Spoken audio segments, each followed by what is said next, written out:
8 hal yang harus diperhatikan agar klaim pasti dibayar. Coba kita perhatikan satu persatu. Yang pertama, kondisi yang sudah ada sebelumnya. Ya, pada saat beli asuransi tidak mencantumkan kondisi kesehatan yang sebenarnya. Bisa dari nasabah maupun dari tenaga pemasar. Sehingga pada saat dirawat, dokter menanyakan kapan pertama kali mengalami gejala. Nah, di situ kadang terjadi ketidaksinkronan. Solusinya adalah ya nyatakan apa adanya pada saat beli asuransi. Yang kedua, masa tunggu. Pada polis asuransi ada yang namanya masa tunggu. Tergantung dari manfaat apa yang diambil. Misalnya manfaat rawat inap, umumnya sih 1 bulan masa tunggu.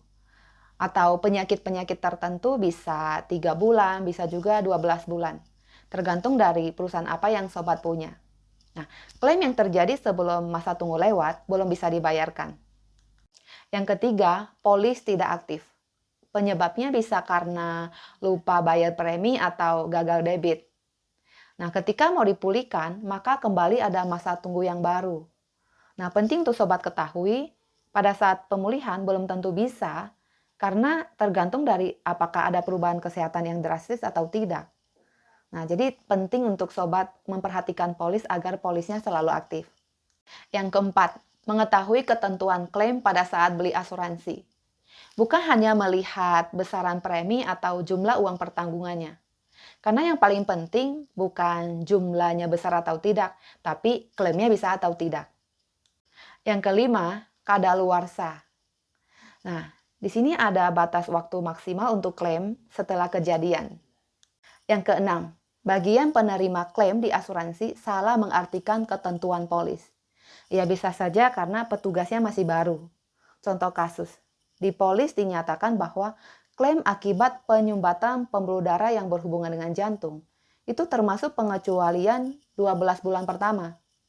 Sementara nasabah pada bulan ke-10 mengalami penyumbatan pembuluh darah ke otak. Ya klaim ditolak. Nah bisa jadi karena petugasnya kurang teliti.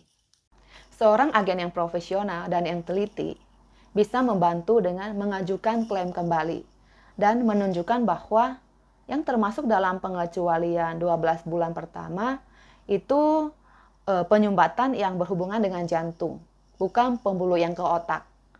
Nah, sehingga akhirnya klaim bisa dibayarkan. Yang ketujuh, diagnosa belum sesuai dengan ketentuan polis. Contoh kasus, presentase penyumbatan pembuluh darah pada jantung sesuai dengan ketentuan polis harus 65%. Sementara pasien baru mengalami penyumbatan 50%. Nah, itu belum bisa diklaim. Yang kedelapan, salah tulis diagnosa. Contoh kasus masih berhubungan dengan penyumbatan pembuluh darah pada jantung.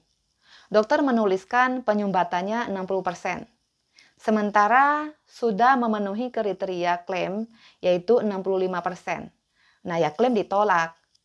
Nah, di sini mungkin ada kekeliruan atau kesibukan sehingga diagnosanya tertukar. Nah, kalau kasus seperti ini, nasabah bisa mengajukan tinjau ulang. Nah, di sini perlu kejelian agen. Jika Anda ingin tahu bagaimana supaya polis tetap aman, klaim terbayarkan, silakan boleh konsultasi dengan saya atau DM saya.